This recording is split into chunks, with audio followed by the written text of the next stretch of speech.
So I've got three sections of this. It's going to be truncated somewhat. Firstly, what is WAN governance? Okay, Nigel, it sounds a nice statement. What does it mean to me and why is it important to me? I'd like to share that with you. Then I'd like to talk through who Ipanema is, what we're doing with organizations, and then finish with two examples of companies that are using this today and the benefits they get from it. So moving on very swiftly. I'd like to ask one thing. If you remember nothing else more from this presentation than this one question, go back when you're in your office, ask this question to your teams, and if you don't get an instantaneous answer, then you've probably got a need for the Net Manager service that BTL offer, and that is based on Ipanema. So this question is just one business advantage you can get from using Ipanema-based services. And I guess the point here is that if you know how much bandwidth your business critical applications are using, then by default you know what bandwidth you can potentially save. So moving swiftly ahead, what is WAN governance? WAN governance is the ability to align your business priorities to your network assets and to make sure you get the most out of your network. We've heard a lot of talk today about different flavors of networking, be it the internet, MPLS, Ethernet, next generation, whatever that asset may be, you need to get the best out of it.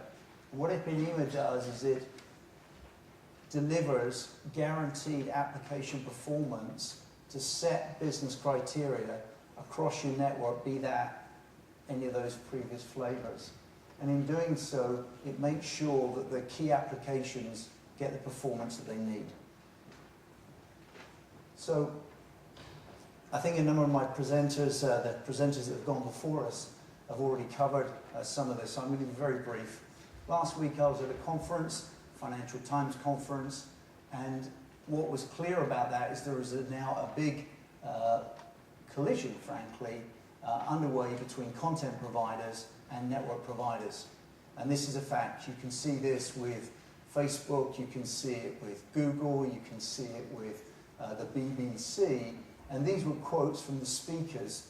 And what you can also see is that we talked about the smartphones.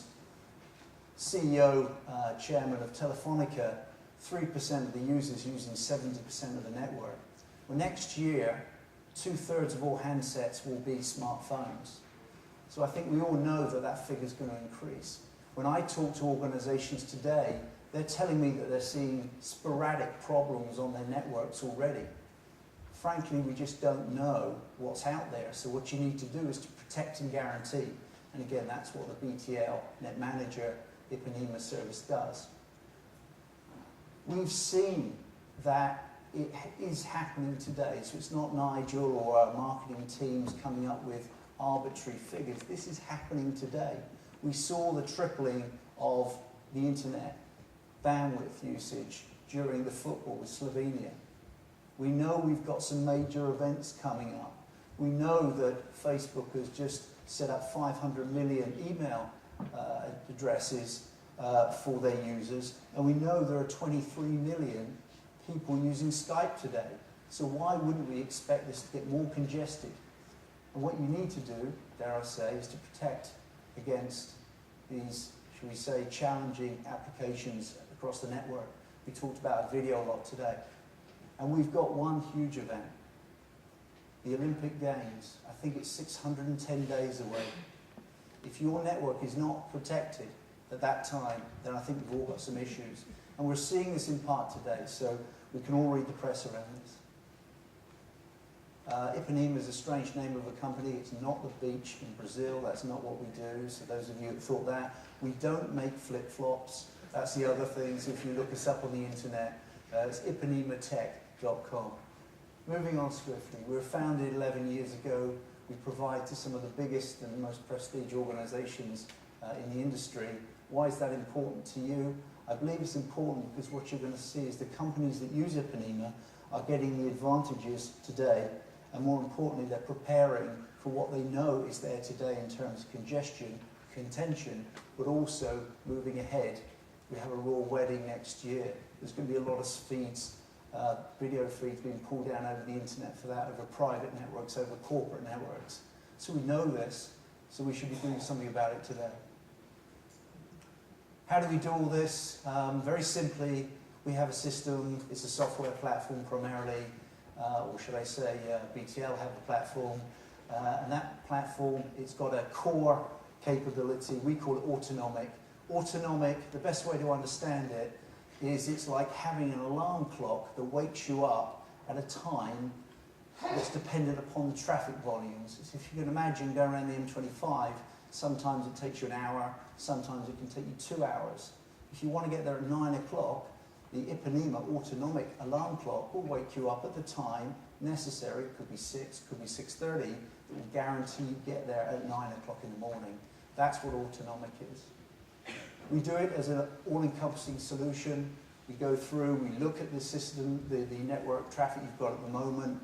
We diagnose any problems that you may have at the moment. We then sit down with you, agree the business critical applications, and then by default the ones that aren't critical, and we can make sure that your business critical apps get through. How we do that, you can see here on the left-hand side, typical stack ranking of applications. Most people would recognize these sort of applications, and as I say, it's very much sitting down, this is what's happening with your network today. What's interesting is that people seldom know traffic, or at least all the types of traffic going over their network. One of our major carriers had 4% of their corporate bandwidth being used for reality football. Well, that's okay if that's what you want, but if it's not, then that's obviously something you need to fix. So what we do, you can see we stack rank the applications, and you can see here, if I get this right, yeah, here, what you're doing now, you've got sites A through H. You're now seeing you've got some problem sites here in red. The amber ones are okay, but they're not working quite to the business thresholds that you've set for the application performance, and the green ones are working fine. What we then do is agree the policies. Our system then pushes the policies down onto the network, and then you can see you've still got some issues, but they're down here. So all your high criticality applications are working fine. Your Skype and your YouTube, well, they're not working so well. The question is, you then have the business intelligence to decide if you want to invest money on improving these areas here. And if you want to, okay, we can provide that for you as well. This is a very, very quick summary of what the solution does. But what I'd like to do is talk about some customers. Forgive me, this is a slide with lots of names, and hopefully you're going to recognize some of them. What it hopefully says is that we have lots of different sectors. This applies to any business, public sector, enterprise. Everyone can benefit from this sort of service. But what I'd like to do is talk about these names. I'd like to talk about 2 of these names. So let's talk about Barclays Bank. It's interesting we have someone from thus with us. Barclays had a network, and they'd had this network for many years. And what they've done is they went out for tenders and said, I need so much more bandwidth. But the reality is that someone said, well, hold on a minute. How much bandwidth do your business critical applications actually use? And how much does that cost you? And Barclays said, that's a really important question. Because we can't just keep on buying more and more bandwidth. It'll go on forever. And if we don't actually know what's on that bandwidth, then surely we've got to do something to control it. So that's what Barclays did. Steve Kircher, who's the IT director from Debenhams, what he said was that he wanted transparency. He wanted to know what he was paying for. And Debenhams has 250 stores, Barclays Bank, 2,400 branches.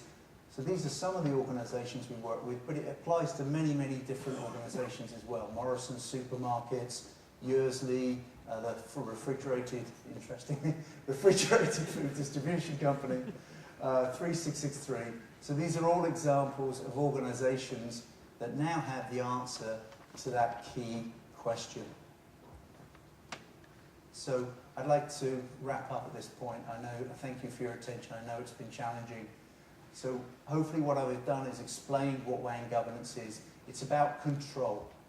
It's about control of that network.